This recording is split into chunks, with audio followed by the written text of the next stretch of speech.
구약성경 49면 창세기 32장 13절로 25절 말씀입니다. 야곱이 거기서 밤을 지내고 그 소유 중에서 형 에서를 위하여 예물을 택하니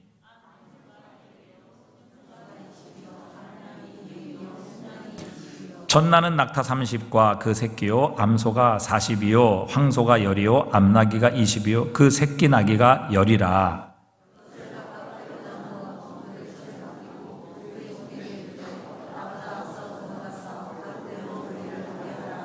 그가 또 앞선 자에게 명령하여 이르되 내 형 에서가 너를 만나 묻기를 내가 누구의 사람이며 어디로 가느냐 내 앞에 것은 누구의 것이냐 하거든.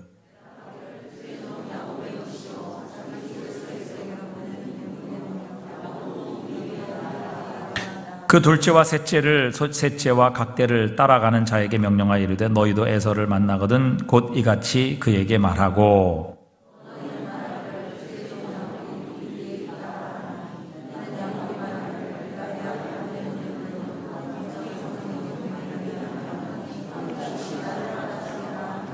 그 예물은 그의 앞서 보내고 그는 무리 가운데서 밤을 지내다가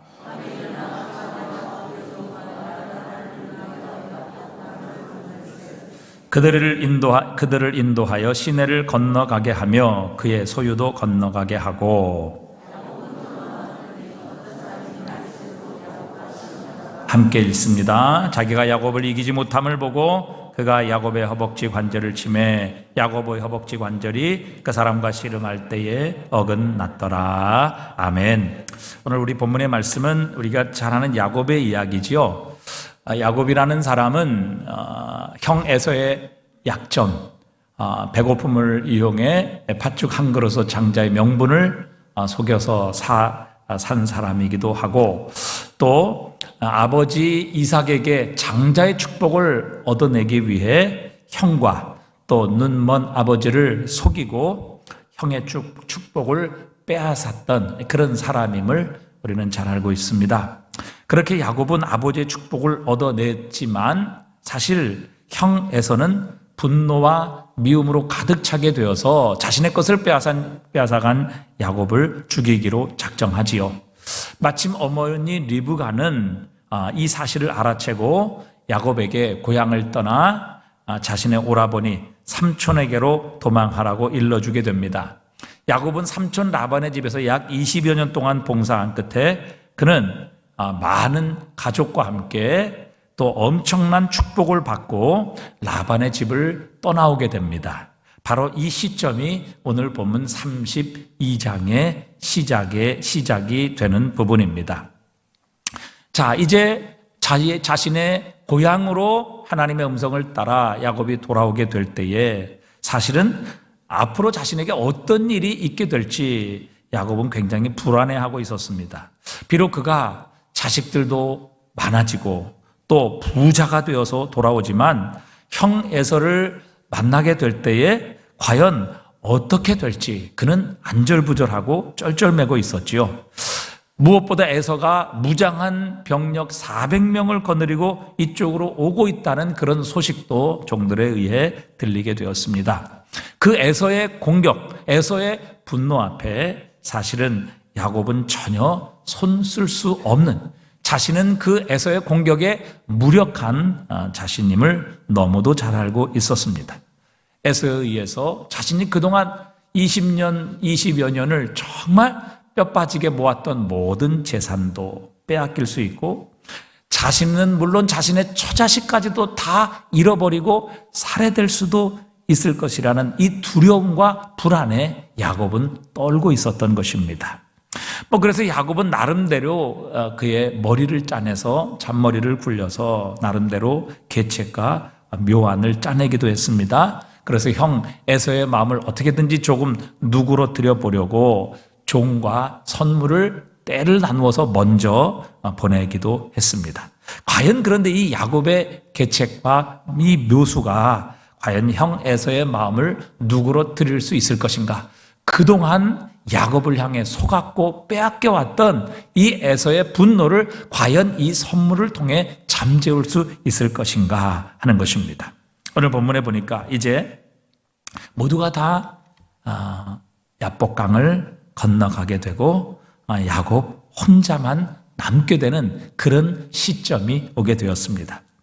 야곱은 이제 자신의 모든 이제 양떼들과 또 나귀들과 자신의 모든 가축들, 종들, 그리고 심지어는 자신의 아내들과 자식들조차도 다 이제 야복강을 건너보내고 야곱은 혼자 남았습니다.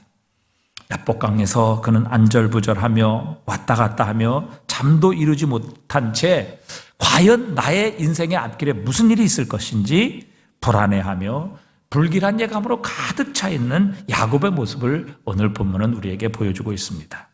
그런데 바로 그곳에서 야곱은 살아계신 하나님, 그리고 그와 평생 함께 하시는 하나님을 만나게 되지요. 의심할 여지 없이 이 브니엘의 사건, 하나님을 만난 이 야복강의 사건은 야곱의 인생에서 가장 큰 전환점이 되는 그런 사건이 됩니다. 그것을 우리에게 가르쳐주는 중요한 키워드가 있는데 그것이 바로 야곱의 이름이 바뀌게 되는 바로 사건이었습니다. 야곱의 이름이 바뀌었다. 그것은 그의 존재가 바뀌었고 그의 목적이 바뀌었고 그의 삶의 자체, 그의 삶 자체가 본질적으로 바뀌고 변화되었다는 것을 하나님께서 인정해 주시는 사건이었죠. 그래서 어찌 보면 이 야곱의 브니엘 사건, 이 야복강 앞에서의 하나님과의 만남의 사건은 야곱의 인생에 BC와 AD를 나누는 결정적인 사건이 되었습니다. 그래서 하나님께서는 야곱에게 더 이상 야곱이라 부르지 말고 야곱이라는 말은 남의 자리를 빼앗는 자, 속여 빼앗는 자 이런 의미를 가지고 있거든요. 그런데 하나님께서는 더 이상 너는 야곱이라 하지 말고 이스라엘이라 부르리라 이렇게 그에게 새 이름을 주십니다. 이 이스라엘, 오늘 본문 난하주에 보면 하나님과 겨루어 이김이라고 이렇게 표현이 되어 있는데 사실 이것보다 더 정확한 해석을 말씀한다면 하나님과 겨루어 힘을 얻어 강하게 된 자라고 이렇게 해석을 할 수 있습니다. 이 이스라엘이라는 말은 사라와 엘 하나님, 사라라는 말은 겨루다 혹은 통치하다, 다투다라는 의미거든요. 그래서 이스라엘 이렇게 되는 것입니다. 그러니까 하나님과 겨루어 이겼다. 사실 이건 말이 안 되죠. 어떻게 인간이 야곱이 하나님과 겨루어서 하나님과 싸워서 이길 수 있겠습니까? 이건 말이 되지 않는 이야기죠. 그러니까 이스라엘이라는 이 표현은 하나님과 겨루어 이김이라기보다는 오히려 하나님과 겨루어 그분으로부터 힘을 얻어 강하게 된 자, 하나님의 전적인 통치를 받게 되는 바로 그런 의미를 가지고 있습니다. 그러니까 이 브니엘의 사건, 야복강에서 하나님을 만나게 된 사건은 바로 야곱이 온전한 하나님의 사람이 되었음을 가리키는, 그래서 그의 전 존재가 변화되고 바뀌는 그런 바로 이 야곱의 인생의 결정적인 전환점이 됩니다. 야곱이 바로 진정한 하나님의 사람이 된 때 그 시점을 가리킨다면 바로 이 하나님을 만난 브니엘의 사건이라 이렇게 볼 수 있습니다. 사실 그 이전에도 야곱은 하나님을 믿었지요. 하나님을 알았습니다. 그리고 자신이 곤란에 빠지고 위기에 처하게 되면 하나님의 이름을 부르기도 했습니다. 그리고 하나님께 기도하기도 했지요. 하나님께 베델에서 제단을 쌓기도 했습니다. 그러나 이때까지 그는 단지 하나님을 자신의 필요를 위해 이용했을 뿐이지요. 그가 하나님을 섬겼지만 그것은 단지 형식적인 종교 생활에 불과했었던 야곱의 삶이었습니다. 그저 자신의 필요를 채우고 자신이 원하는 것을 요구하고 들어주시는 바로 그런 분. 그래서 자신의 유익을 위해, 자신의 이익을 위해 어찌 보면 하나님을 우상처럼 그렇게 이용하는 종교 생활이었다. 이렇게 표현할 수 있을 것입니다. 그러나 오늘 이 브니엘의 사건을 통해서 이 야곱의 믿음은 실제가 됩니다. 그리고 하나님은 그에게 살아계신 하나님이 되는 것이죠. 하나님께서 자신과 동행해 주시는 바로 자신의 삶의 주인이 되시고 자신의 삶을 구원하시고 자신의 삶을 통치하시는 자신의 삶의 진정 살아계신 하나님으로 만나고 다가오게 되는 것입니다. 그래서 사실 이 야곱의 브니엘의 사건은 하나님을 만나기 전과 그 하나님을 만난 이후 전혀 달라진 야곱의 모습, 이스라엘의 모습을 우리에게 상징하고 계시는 겁니다. 자, 이 이야기는 사실 우리에게 복음이 무엇이고 또 그 복음이라는 것은 우리에게 어떤 일을 행하시는지를 우리에게 보여주시는 하나님의 또한 중요한 교훈이기도 합니다. 오늘 우리가 예수를 믿고 신앙생활을 하고 교회를 다닌다고 하지만 그러나 사실 우리가 교회 밖에 있는 세상에 대해서는 많은 신경을 씁니다. 많은 관심을 갖습니다. 그것으로 인하여 분주합니다. 내 삶의 모든 시간과 노력과 물질을 들여 그것들을 얻는 일에는 최선을 다합니다.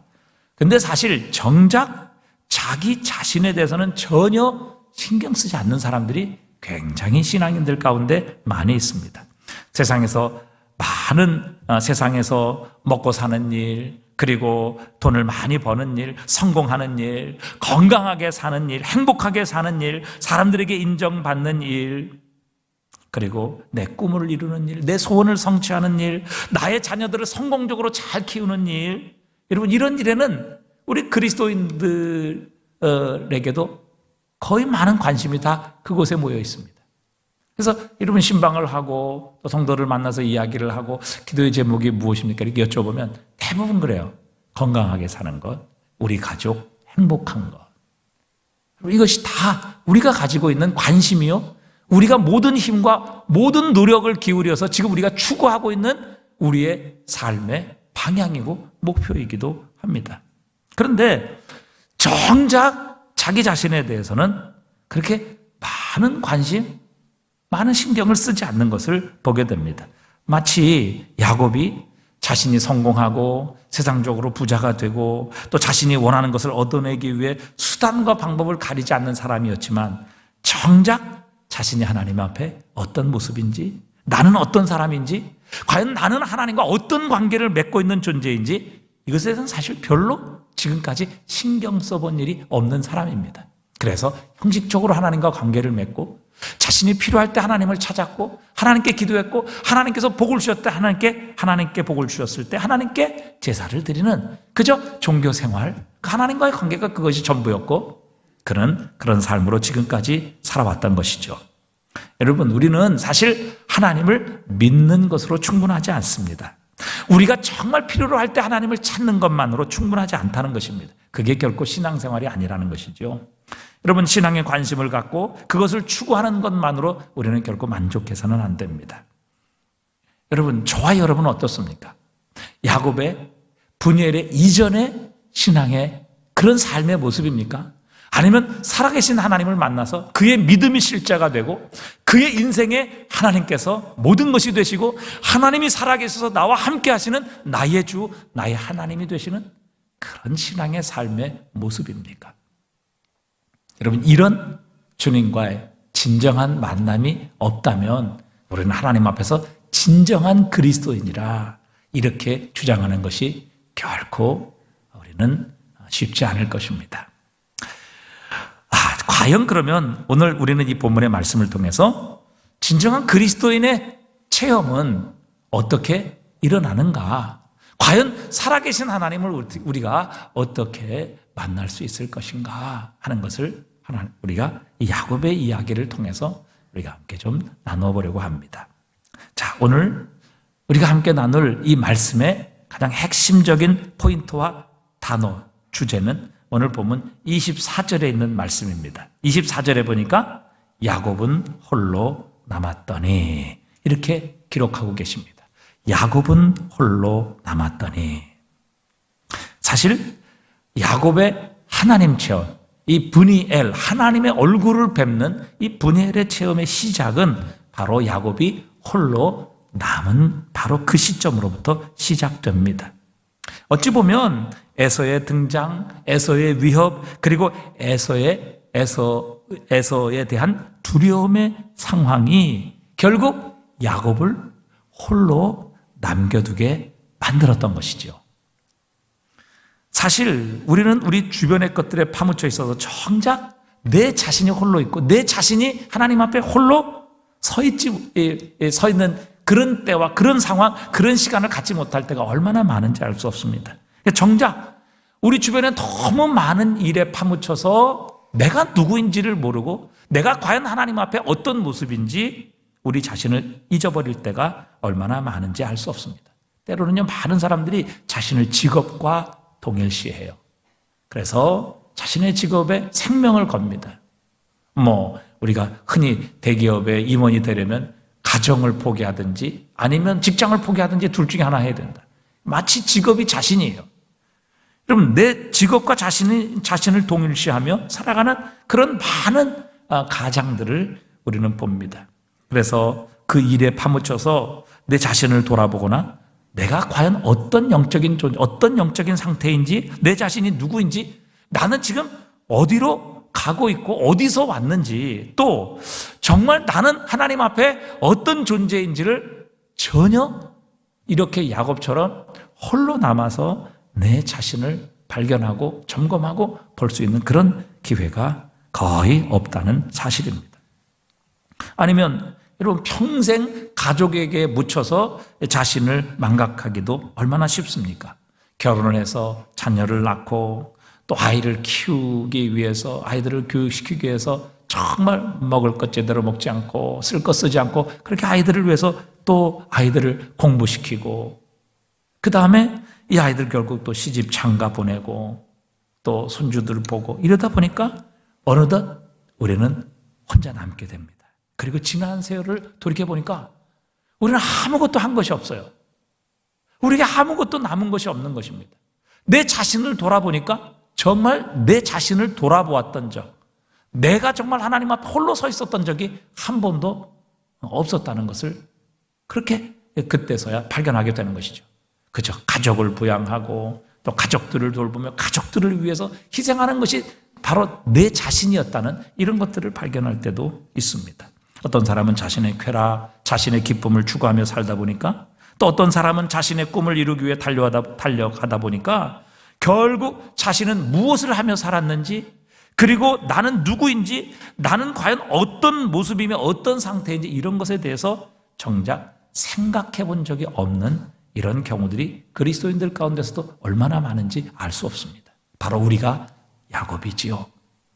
야곱은 사실 에서를 만나기 전까지 그는 자신의 가족들, 자신의 재산, 자신이 원하는 그 생각하는 축복과 그 부를 이루기 위해 그런 모든 수단과 방법을 가리지 않았던 바로 그런 사람이었습니다. 그런데 오늘 야곱은 자신을 죽이러 온 에서로 인해서 결국 자신에게서 소유물도 어쩔 수 없이 분리할 수밖에 없었습니다. 그래서 소유물을 다 먼저 앞서 보내죠. 심지어는 자신의 처자식마저도 야곱에게서 다 분리됩니다. 처자식도 다 앞으로 보냅니다. 그리고 오늘 본문 24절에 야곱은 홀로 남았더니, 그러니까 이 에서가 없었다고 하면 야곱은 하나님 앞에 홀로 남는 아마 이런 시간, 이런 기회는 갖지 못했을 수도 있었다는 사실이죠. 지금까지 야곱은 자신의 욕심을 위해 살았습니다. 자신의 성취를 위해 살았고, 자신의 소유를 불리는 일, 그리고 자신의 처자식과 소위 말해 세상적인 복을 받기 위해 그는 자신의 아버지와 형조차도 속이고 하나님으로부터 자신이 원하는 복을 받기 위해 수단과 방법을 가리지 않았던 사람이죠. 바로 자신은 그런 사람이었습니다. 그런데 오늘 에서로 인해, 그에게 닥쳐온 이 죽음이라는 위협과 환난으로 인해 그는 모든 것을 다 결별하게 됩니다. 그리고 모든 자신에게 붙어있는 것을 다 분리하게 되고 오직 자신 혼자만 하나님 앞에 남게 되는 바로 이때가 오게 된 것이죠. 그런데 바로 그때에 하나님께서 야곱을 찾아와 주십니다. 야곱을 하나님께서 그때에 만나 주셨다는 사실이죠.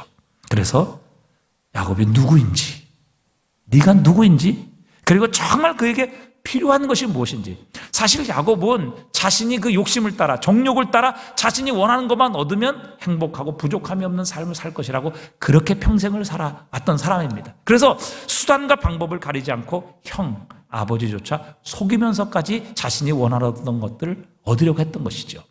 그런데 하나님께서는 정말 야곱에게 필요한 것이 무엇인지를 알고 계셨던 분이십니다.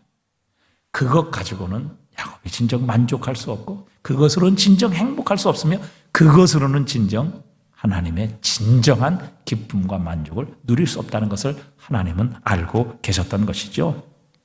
그래서 하나님은 에서를 통해 야곱에게 붙어있는 모든 것들을 다 떼어내십니다. 하나님이 다 분리시키시죠. 그리고 야곱 홀로 남게 하신 것입니다. 그때 야곱은 내가 누구인지, 과연 어떤 존재인지, 나에게 정말 필요한 것이 무엇인지, 정말 하나님께서 나에게 주시기 원하시는 것이 어떤 것인지를 비로소 하나님과의 만남을 통해 발견하게 되고 깨닫게 되고, 그리고 하나님께 그것을 요구하게 되는 것이죠. 그리고 야곱은 자기가 원하는 복이 아니라 하나님께서 주시는 그 복을 받게 되었을 때 야곱의 인생은 극적인 변화를 이루게 되는 것입니다. 여러분, 하나님께서도 우리에게 여러 가지 작업을 통해서 우리가 아닌, 그럼에도 불구하고 내가 마치 그것인 양 착각하고 있는 것으로부터 우리에게서 이렇게 분리 작업을 행하십니다. 때로는요, 우리가 우리의 직업과 우리 자신을 동일시하며 그것이 우리의 인생의 전부라고 생각했던 그런 경험, 그런 삶을 살아온 사람들에게는요, 하나님께서 때로는 이 직업으로부터 우리를 분리시키는 이런 일들도 행하세요. 그래서 직장에서 해고를 당하든지 직업을 거두어 가시기도 해요. 또 때로는요, 하나님께서 우리의 모든 것이라고 생각했던, 우리가 그렇게 사랑하고 의지하는 물질도요, 하나님이 우리에게서 이렇게 떨어져 나가기도 하십니다. 심지어는 하나님께서 우리에게 질병을 통해서도 우리 자신이 아닌 것으로부터 우리를 분리시키셔서 야곱처럼 홀로 남아있게 하시는 겁니다. 여러분, 우리는 건강하면 행복할 것 같고 건강하면 모든 것이 부족함이 없을 것이다. 심지어는 건강 자체를 나 자신이라, 그래서 건강을 잃어버리면 내 모든 것을 잃어버릴 것이라 이렇게 생각하는데, 그것도 여러분, 우리가 사실 하나님 앞에 홀로 야곱처럼 남아있지 그런 기회를 갖지 않았기 때문에 우리가 그렇게 사실 착각하고 있는 겁니다. 여러분, 내 몸이 내 자신도 아니고요, 내 건강도 내 자신이 아닙니다. 우리가 건강을 잃어버려서 정말 병성에 아무도 내 질병과 고통을 대신할 수 없는 바로 병상에 홀로 남았을 때, 여러분, 건강을 이렇게 잃어버린다면 우리 자신을 잃어버린 것입니까? 그렇지 않아요. 우리 자신은 여전히 존재합니다. 우리의 자신은요, 우리에게서 그저 건강이 떨어져 나갔을 뿐이지 우리의 자신, 내 자아라는 것은 여전히 남아 있는 것이죠. 나의 건강이 내 자신도 아니고요, 내 몸도 역시 내 자신도 아닙니다. 근데 많은 사람들은 진정한 내 자아가 아닌 것을 마치 나인 양 그렇게 착각하며, 그것이 없으면 우리는 죽을 것처럼, 그것이 없으면 살지 못할 것처럼 그것에 우리의 모든 마음과 또 우리의 모든 관심을 빼앗기며 살아가는 것이죠. 누가복음에 보면 부자 청년 관원의 이야기가 나오죠. 예수님께 나와서 선생님이여, 내가 어떻게 하면 영생을 얻겠습니까? 여쭈었을 때 주님께서 계명을 지키라. 그러니까 나는 어려서부터 계명을 지켰습니다. 예수님께서 부자에게 내게 부족한 것이 한 가지 있는데 내 가진 것을 팔아라, 가난한 자들에게 다 나누어 주고 그리고 와서 나를 쫓으라, 이렇게 말씀하십니다. 그런데 이 부자 청년은 결국 자신이 가진 물질을 버리지 못하죠. 그리고 결국 자신이 가진 물질을 버리지 못했기 때문에 주님을 쫓지 못합니다.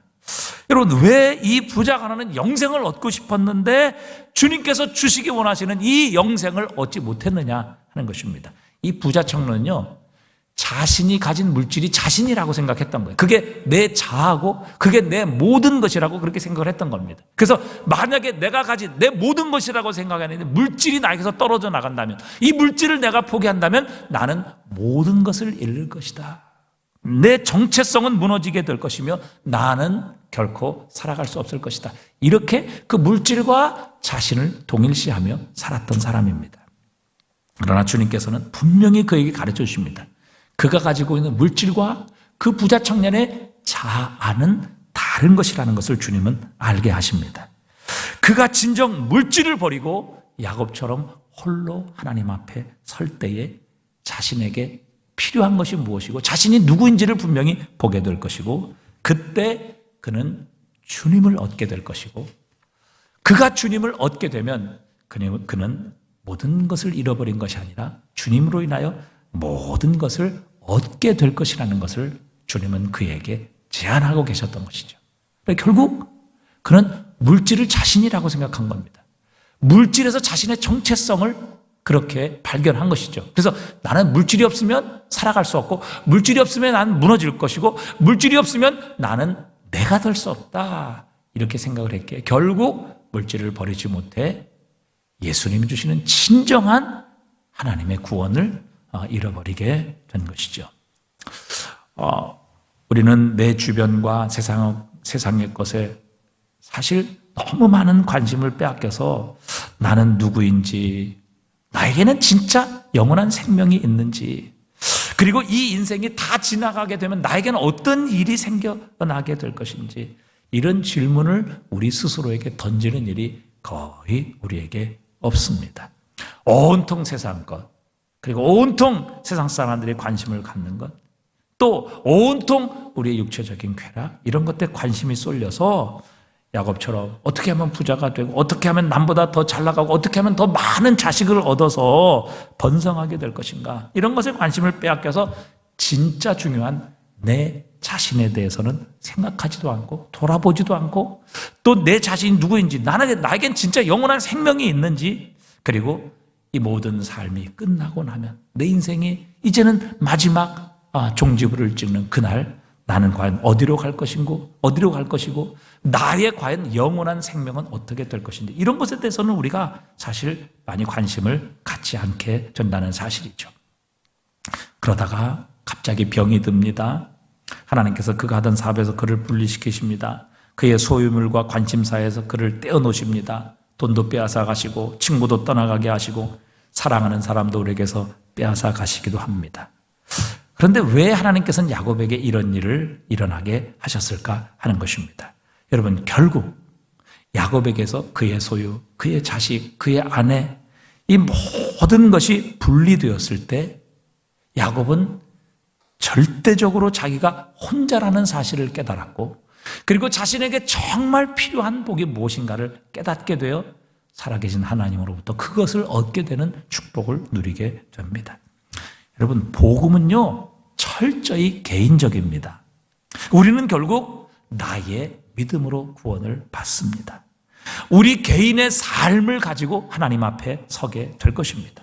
여러분, 우리의 가족의 신앙이 좋고, 우리의 가족이 3대째 신앙인이고, 우리의 가족이 잘한다고 해서 내가 덤으로 거기에 하나님의 복을 받는 것도 아니고요, 내 아내와 남편의 신앙이 하나님 앞에서 칭찬받는 신앙이라고 해서 나도 덤으로 칭찬을 받고, 나도 그들과 덤으로, 그들의 덤으로 구원을 받는 이런 것은 결코 아니라는 사실이죠.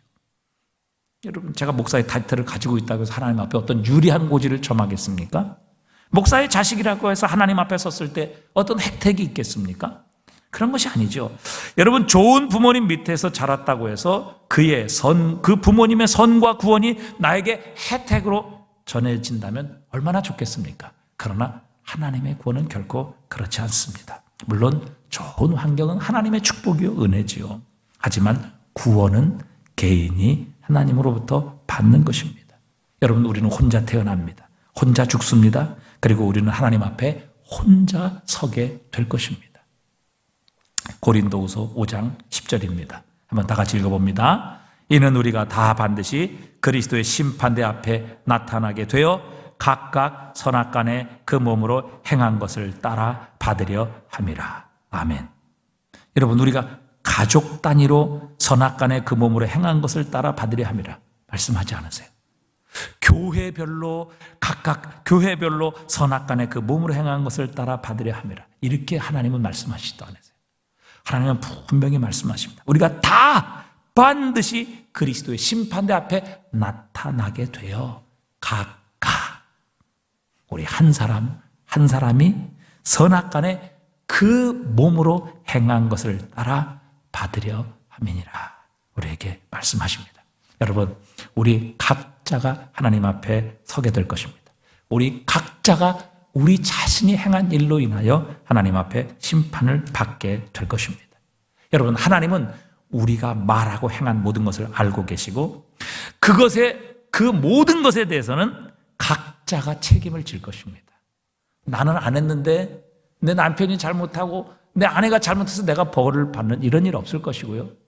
내 부모가 잘못했기 때문에 자식이 벌을 받는 이런 것도 없을 것입니다. 하나님은 그리스도의 심판대 앞에 각기 나타나 그 선악간에 그 몸으로 행한 것을 따라 반드시 받게 될 것이다. 이렇게 말씀하십니다. 내가 잘못했는데 우리의 부모나 우리의 남편이나 아내가 대신해 주지 그런 일은 없을 것입니다. 내가 하나님 앞에 선을 행하고 하나님을 기쁘시게 했다고 해서 내 자녀가 그것으로 인해 그 자녀의 죄가 면죄부를 얻거나 아니면 내 자녀의 불신앙이 그 부모의 신앙으로 인하여 그냥 덮여지는 이런 일도 결코 일어나지 않을 것이라고 주님은 말씀하십니다. 그래서 우리 각자가 하나님 앞에 서야 되고 우리 각자가 하나님 앞에 우리 행한 모든 것들을 책임져야만 하는 것입니다.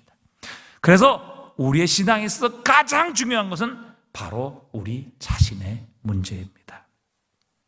하나님께서 오늘 그것을 야곱에게 깨닫게 하시고 그것을 가르쳐 주시는 겁니다. 여러분, 지금 야곱에게 문제는요, 에서가 아니에요.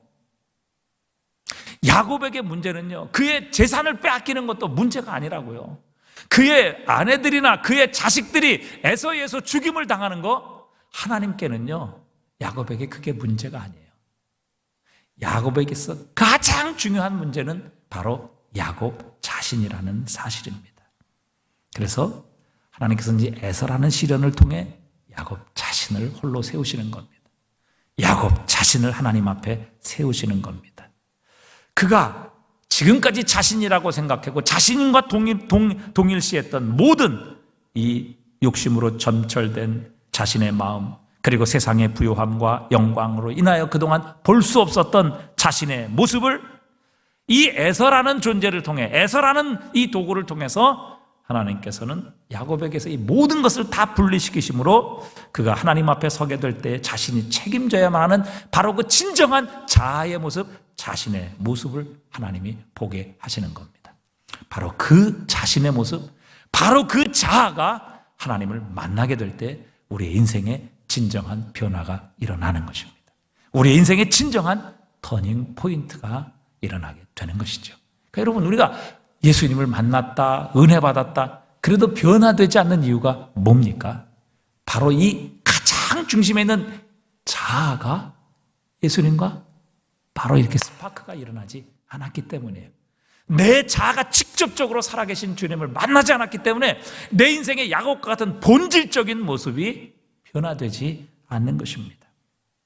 그래서 야곱에게 에서의 등장, 이 에서의 시련은 사실 야곱을 향하신 하나님의 구원이며 야곱을 향한 하나님의 사랑이심을 우리에게 보여주시는 겁니다. 여러분, 야곱에게요, 이 에서가 없었다면 아마 야곱에게서 하나님이 에서를 미리 치워주셨다, 얼마든지 가능한 일 아니겠습니까? 만나지 않게 해주셨다, 얼마든지 하나님께는 가능해요. 그러나 하나님께서 야곱에게 이 에서를 만나지 않게 하셨고 에서의 이 위협을 받지 않게 하셨다면 야곱은요, 평생 자신의 욕망과 또 평생 자신의 진정한 그 탐욕스러운 모습, 그리고 이 세상 사람들이 추구하는 바로 욕심과 남들이 추구하는 것을 추구하다가 결국 진정한 자신은 살아계신 하나님을 만나지 못한 채 아마 그의 인생은 끝나게 됐을 것입니다. 그러나 하나님은 야곱을 사랑하셨습니다. 야곱을 변화시켜 주시기를 원했고 하나님은 야곱을 구원해 주시기를 원하셨습니다. 그리고 하나님은 야곱에게 진짜 축복으로 채워주시기 원하셨던 겁니다. 그래서 야곱에게 에서가 있는 것입니다. 이 에서가 아니었다면 야곱은 결코 홀로 남지 않았을 것이고 그 홀로 남겨진 야곱, 자신의 지금까지 정말 자신의 주위를 둘러싸고 있던 이 야곱의 모든 군더더기는 결코 떨어지지, 야곱과 분리되지 않았을 것입니다. 그러나 에서로 말미암아 할 수 없이 야곱은 모든 것을 떠나보내야 했고 분리시켜야 했고 결국 하나님 앞에서 온전히 벌거벗은 자신의 모습, 그리고 자아의 그 모습만 홀로 남아 결국 살아계신 하나님과의 진정한 만남이 이루어지게 되는 것입니다. 그래서 여러분, 오늘 본문에 있어서 이 야곱과 에서의 문제는요, 에서의 문제 아니에요. 자신의 가족의 문제도 아닙니다. 물질의 문제도 아니에요. 심지어는요, 야곱이 죽느냐 사느냐, 목숨을 건지느냐, 거기서 살아나느냐, 이런 문제도 중요한 게 아니에요. 진짜 야곱에게서 중요한 문제는 야곱 자신이고, 그 야곱 자아가 살아계신 하나님과의 진정한 만남이 일어나는 것, 그것이야말로 야곱에 있어서 가장 중요한 하나님의 포인트였던 것입니다. 하나님은 야곱이 하나님과 올바른 관계를 회복하기를 원하셨습니다. 그래서 하나님은 야곱을 인격적으로 만나주시기를 원하셨던 것이죠. 얼마든지 에서를 마음을 바꾸실 수도 있고, 야곱이 에서를 피하게도 하실 수 있는 하나님이세요. 그러나 야곱으로 하여금 에서를 피할 수 없게 하셨고, 에서로 말미암아 더 이상 앞으로 나갈 수 없게 하시고, 에서로 말미암아 자기의 모든 것을 자기에게 분리시킬 수밖에 없는 그런 상황. 그래서 오늘 보면 24절에 있는 것처럼 야곱은 홀로 남았더니, 하나님 앞에 홀로 남을 수밖에 없는 이런 상황을 에서를 통해 하나님이 만들어 주심으로 이 야곱의 본질적인 자아와 살아계신 하나님이 진정한 이런 엔카운터, 진정한 만남과 조우가 이루어지게 하시는 이 놀라운 축복을 야곱에게 허락해 주신 것입니다. 만약 야곱에게 이 에서가 존재하지 않았다면 야곱은 여전히 과거의 모습을 반복하며 살았을 것입니다. 지금 우리가 이 코로나로 인하여 많은 위기와 고통을 겪고 있지요. 특히 코로나에 걸리게 되면 지병을 가지신 분들은 굉장히 치명적인 위험 요소가 된다, 그렇게 우리가 알고 있습니다. 하지만 이제 우리가 백신을 맞게 되면 이 백신으로 인하여 부작용도 있지만 어쨌든 백신을 맞게 되면 잠시 고통도 있습니다. 저도 이제 3차까지 맞았는데 이제 3차 정도 맞을 때 되니까, 3차 맞으니까 몸살기가 있어서 하루는 굉장히 좀 힘들고 어려웠습니다. 그러나 이렇게 백신의 고통이 있을지라도 여러분, 백신의 접종을 받게 되면 코로나에 걸려도 치명적인 질병으로 치명률로 발전할 확률은 0.08%밖에 되지 않는다고 합니다. 그러나 백신을 맞지 않고 지병이 있는 사람이 코로나에 걸리게 되면 사망할 수 있는 확률이 굉장히 높아요. 그러니까 여러분, 백신을 맞게 되면 코로나의 중증으로 발전할 확률이 거의 줄어든다는 이런 지금 우리 연구 결과가 나와 있는 것이지요. 그렇기 때문에 여러분, 그 백신 맞는 거, 아픈 거, 그게 문제가 아니죠. 그거 아프다고 안 맞아서 결국 여러분 코로나 걸려서 죽는 일이 생긴다고 하면 이건 정말 비극 아니겠습니까? 우리의 삶도 마찬가지죠. 우리의 삶의 진정한 문제는요, 우리의 사업이 어려워지고 건강을 잃어버리고 사랑하는 가족이 우리에게서 떠나고 이런 것이 아니죠. 여러분, 백신 맞고 조금 아픈 게 문제가 아니라 면역력이 없어서 코로나로 인해 걸려 죽는 게 진짜 문제입니다. 여러분, 하나님께서 이 야곱의 이야기를 통해서 우리에게 보여주시는 것은요, 야곱의 삶의 진짜 문제는 에서의 문제, 자신의 자녀의 문제, 자신들의 부인의 문제, 자신의 풍성함과 부유함의 문제가 아니라 바로 야곱 자신의 문제라는 것을 하나님이 가르쳐 주시고 깨닫게 하시고 그것을 보게 해 주시는 것입니다. 우리 인생에 있어서 가장 중요한 것은 우리 자신의 문제예요. 여러분, 우리의 직업도, 우리의 직분도, 여러분, 우리가 추구하고 사랑하는 혹은 우리의 가족도 사실은 우리의 문제가 아니에요. 여러분, 가족은 다 구원받고 가족은 다 정말 살아계신 하나님 만났는데, 여러분, 나는 하나님을 만나지 못했다. 여러분, 그 무슨 의미가 있어요? 같이 영원히 살지 못하는, 영원히 이별하는 그런 마지막을 맞아야 되는데, 여러분, 그게 무슨 의미가 있습니까? 그렇기 때문에 여러분, 하나님께서 오늘 야곱의 이야기를 통해서 우리에게 가르쳐 주시는 것, 정말 우리의 인생의 문제는, 가장 중요한 문제는 바로 우리 자신이라는 겁니다. 우리 자아가, 우리의 내면이 살아계신 하나님을 만나야 된다는 것이죠.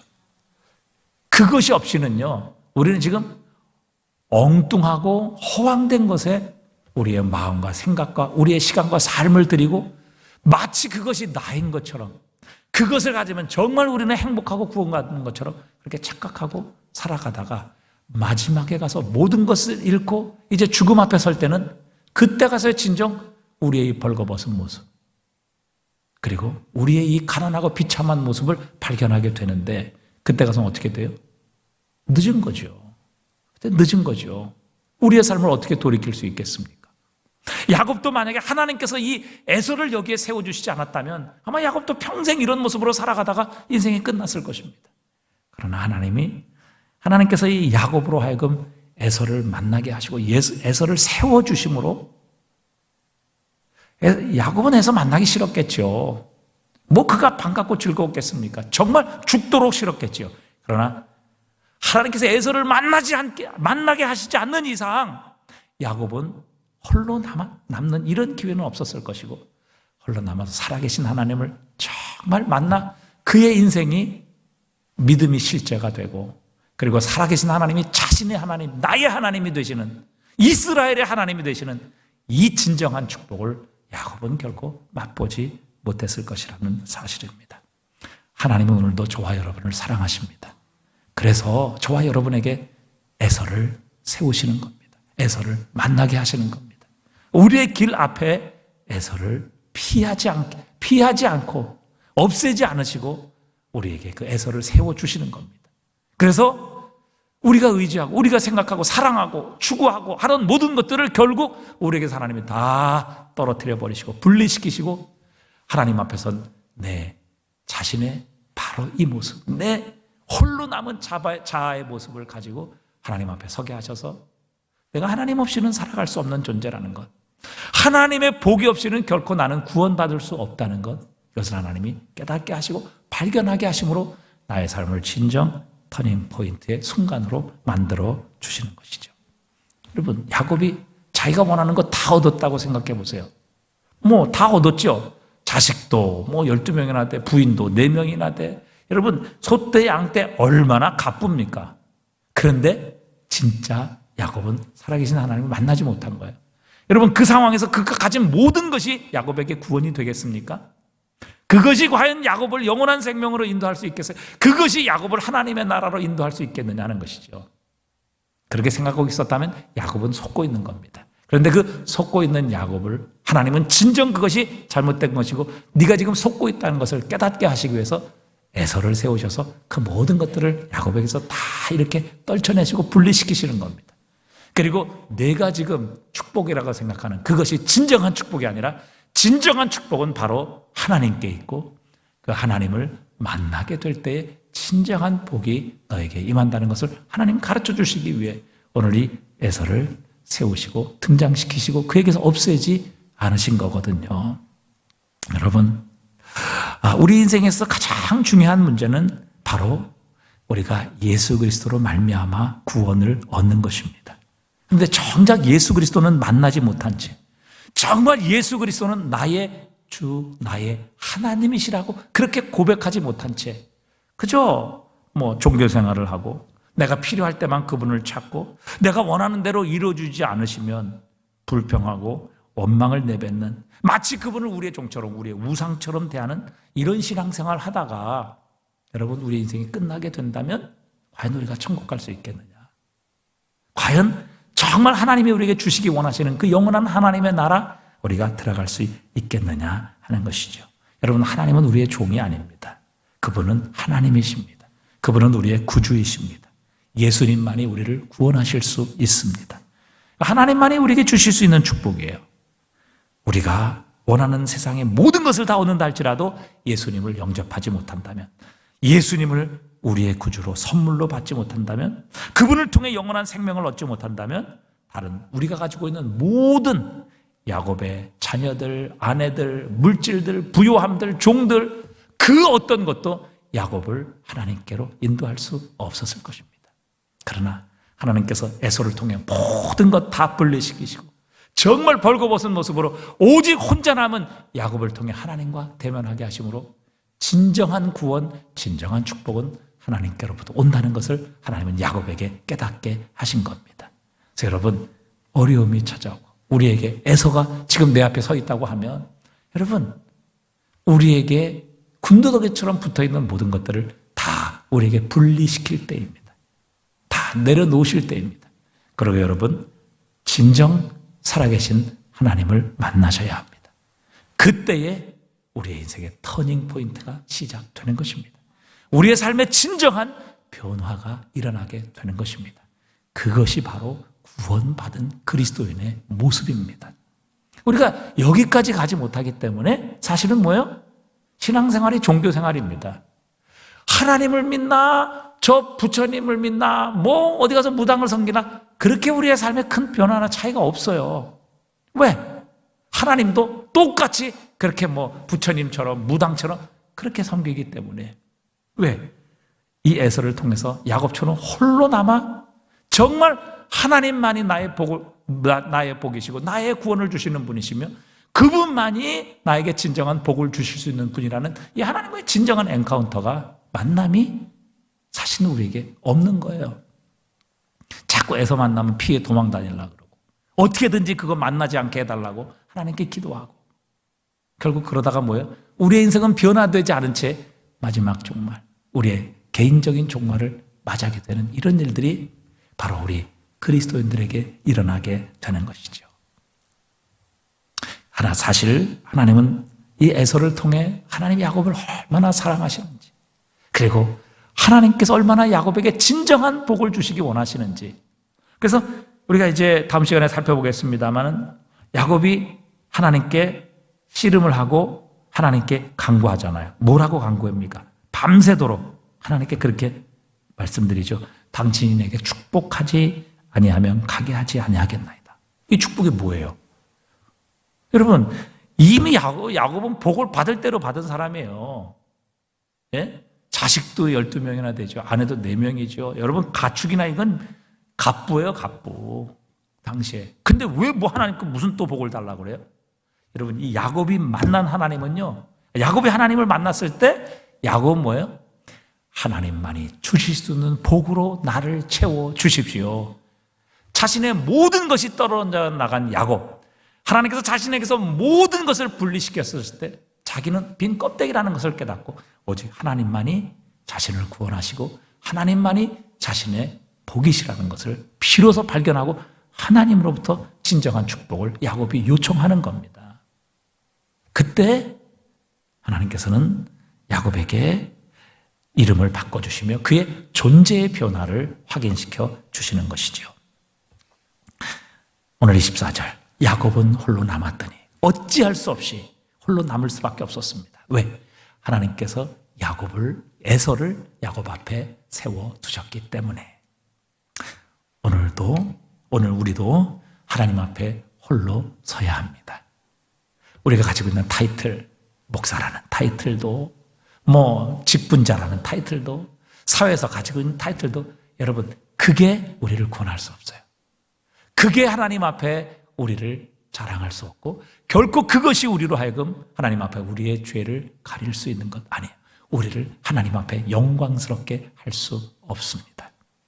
야곱은 홀로 남았더니, 우리도 우리의 모든 우리 자신이 아닌 것들로부터 마치 그것이 우리인 것이냐, 마치 그것이 나에게 기쁨이고 자랑이고 구원이고 영광인 것처럼 그렇게 생각하고 있는 야곱의 아내들, 자녀들, 이 풍성한 물질들 다 내려놓고 분리시키고 야곱처럼 홀로 남았을 때 살아계신 하나님을 만나게 되고, 그 살아계신 하나님을 만나게 될 때 비로소 우리는 존재의 변화, 그리스도인으로서 정말 이제는 더 이상 세상과 똑같은 그런 삶의 모습이 아니라 세상과 전혀 다른 하나님의 통치, 하나님의 다스리심을 순종하고 받아들이며 우리의 삶에 진정 하나님의 나라가 이루어지고 하나님의 통치가 이루어지는 하나님의 종, 하나님의 백성으로서의 새로운 삶이 우리에게 일어나게 하시는 겁니다. 왜 예수 믿는 사람이 변화되지 않을까? 그러니까 엉뚱한 곳에서 자꾸 만나고 다른 곳으로 자꾸 주님을 만나기 때문에 우리의 삶에 진정한 변화가 일어나잖아요. 진정 내 자아가, 내 중심이, 나의 본질이 살아계신 주님을 야곱처럼 홀로 서서 만나게 될 때 우리의 삶에 AD와 BC가 갈라지게 되는 그런 역사가 일어나게 하실 겁니다. 오늘도 이 밤에 우리가 주님 앞에 기도할 때 하나님, 야곱처럼 홀로 서기를 원합니다. 정말 내가 아닌 것, 지금까지 내가 그것을 마치 나의 진정한 복인 양, 그것이 나를 구원하고 그것이 마치 나를 의롭게 만들고 나를 진정 행복하게 만드는 양, 내가 붙잡고 있던 그 모든 것들을 주님 이제 내려놓고 오늘 살아계신 하나님 앞에 야곱처럼 홀로 서기를 원합니다.